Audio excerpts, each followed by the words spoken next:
All time hike వచ్చింది బంగారం. చుక్కలు నడుతోంది బంగారం ధర. 6 రోజుల్లో 6,000 పెరిగింది గోల్డ్ రేట్. 10 గ్రాముల మేలిమి బంగారం ధర ఇప్పుడు 1,10,030 రూపాయలకు చేరింది. వేలంపాట. ఇప్పుడు అందరూ మాట్లాడుతున్నది వినాయక మండపాల దగ్గర వేలంపాట గురించే. కానీ వేలంపాట కాకున్నా ఎవరో వేలంపాట పాడుతున్నట్లే పెరుగుతోంది బంగారం ధర. రోజు రోజుకి ధర పెరుగుతుందే కానీ డౌన్ ట్రెండ్ మాత్రం కనిపించడం లేదు. అంతర్జాతీయంగా బంగారం రేట్లు పెరగడం ఒక బ్యాడ్ న్యూస్. ఇక డాలర్తో పోల్చుకుంటే రూపాయి మరింత బలహీనమవుతుండడం కూడా భారతీయులకు మరో బ్యాడ్ న్యూస్. ట్రంప్ సుంకాల సీజన్ మొదలైనప్పటి నుంచి బంగారం టాప్ గేర్లో పరుగులు పెడుతోంది. గత 2 నెలల్లో పసిడి స్పీడ్కి అసలు పగ్గాలే పట్టం లేదు. వాణిజ్య సుంకాల విషయంలో ట్రంప్ మరింత దూకుడు చూపిస్తున్న వేళ గోల్డ్ మరింత భారమవుతోంది. సామాన్యుడికి అందనంత ఎత్తుకెళ్తోంది.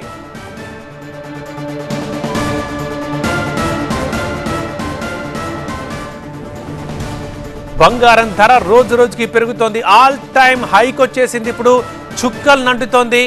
6 రోజుల్లో 6,000 పెరిగింది గోల్డ్ రేట్. 10 గ్రాముల మేలిమి బంగారం ధర ఇప్పుడు 1,10,030 రూపాయలకు చేరింది. జనరల్గా వినాయక నవరాత్రులప్పుడు మనం వేలంపాట గురించి మాట్లాడుకుంటాం. అంటే వినాయక మండపాల దగ్గర లడ్డూ వేలంపాటకు సంబంధించి మనం మాట్లాడతాం. కానీ ఈ నవరాత్రుల్లో మనం ఈ బంగారం దానికి సంబంధించి మాట్లాడుతున్నాం. ఎందుకంటే ఇది వేలంపాట కాదు, కానీ ఎవరో పాడుతున్నట్లుగానే పెరుగుతుంది రోజు రోజుకి బంగారం ధర. రోజు రోజుకి పెరుగుతోందే కానీ డౌన్ ట్రెండ్ మాత్రం కనిపించడం లేదు. అంతర్జాతీయంగా బంగారం రేట్లు పెరగడం ఒక బ్యాడ్ న్యూస్ అయితే, డాలర్తో పోల్చుకుంటే రూపాయి మరింత వీక్ అవుతుండడం ఇండియన్స్కి మరో బ్యాడ్ న్యూస్. ఇక ట్రంప్ సుంకాల సీజన్ ఎప్పుడు స్టార్ట్ అయిందో అప్పటి నుంచి అసలు పరుగులు పెడుతోంది బంగారం. గత 2 నెలల్లో పసిడి స్పీడ్కి అసలు పగ్గాలే పడ్డం లేదు. ఇక ట్రంప్ ఏమో మరింత దూకుడు చూపిస్తున్నాడు, ఇటేమో గోల్డ్ మరింత భారమవుతోంది.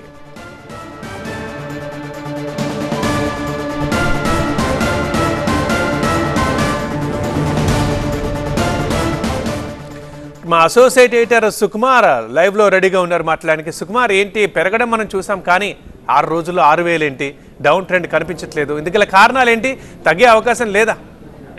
పృథ్వీ, ముఖ్యంగా మనకి ఎప్పుడైతే రూపాయి పతనం మొదలైందో దాదాపు 88 రూపాయల 32 పైసలకి డాలర్ ఎగబాకింది. మరోవైపు అంతర్జాతీయ మార్కెట్లో మనం చాలా క్లియర్గా చూడొచ్చు, $3,600 మనకి ఔన్స్ బంగారం ధర వెళ్ళడం జరిగింది. దీన్ని బట్టి చూస్తే రాబోయే రోజుల్లో రూపాయి మరింత పతనం తప్పదు అనేది కూడా చాలా క్లియర్గా ఉంది. ఎందుకంటే అంతర్జాతీయ మార్కెట్లో నుండి ఇక్కడ పెట్టుబడులు పెట్టిన ఇన్వెస్టర్లు ఎవరైతే ఉన్నారో, సంస్థాగత ఇన్వెస్టర్లు, వీళ్ళందరూ ఇక్కడ నుండి పెట్టుబడులు ఉపసంహరించుకుంటూ ఉండడం కూడా రూపాయి పతనానికి ఒక కారణంగా చూడాలి. ఇదే కాకుండా ట్రంప్ చేసిన ఎక్కువగా, అంటే ఈ మధ్యకాలంలో చేసిన అనౌన్స్మెంట్స్ కావచ్చు, ట్రేడ్ విషయంలో ట్రేడ్ వార్లో సంబంధించిన కావచ్చు, వీటన్నిటిని కూడా దృష్టిలో పెట్టుకుని చూస్తే రాబోయే రోజుల్లో రూపాయి దాదాపు 95 రూపాయల వరకు కూడా పతనం, అంటే డాలర్తో కంపేర్ చేస్తే పతనమయ్యే అవకాశాలు చాలా క్లియర్గా కనిపిస్తున్నాయి. ఒకవేళ అదే కనుక జరిగితే అంతర్జాతీయ మార్కెట్లో అన్ని దేశాల వాళ్ళు కూడా బంగారాన్ని ఎక్కువగా కొంటున్నారు. అంటే మన భారతదేశంలో కేవలం ప్రజలు ఎక్కువగా బంగారం కొంటారు, కానీ అందుకు భిన్నంగా మిగిలిన దేశాలు, ఇప్పుడు అమెరికా కావచ్చు, చైనా కావచ్చు, ఇలాంటి దేశాలన్నీ కూడా బంగారం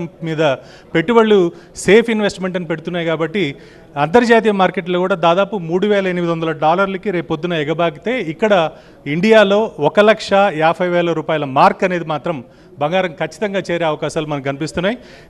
దీంతో పాటు మనకి ఇక్కడ రాబోయే రోజుల్లో దీపావళి కావచ్చు, అటు పెళ్లిళ్ళ సీజన్ కావచ్చు, వీటన్నిటికి సంబంధించి కూడా డొమెస్టిక్ డిమాండ్ ఉంటుంది. కాబట్టి ఈ డిమాండ్ని కూడా దృష్టిలో పెట్టుకుని చూస్తే బంగారం పెరిగే అవకాశాలు ఎక్కువ ఉన్నాయి. గత 4 రోజుల నుండి మాత్రం కేవలం రూపాయి పతనం వల్లనే బంగారం ఇంతగా పెరిగిందనేది మాత్రం మనకు స్పష్టంగా అర్థమవుతుంది. పృథ్వీ. రైట్ సుకుమార్.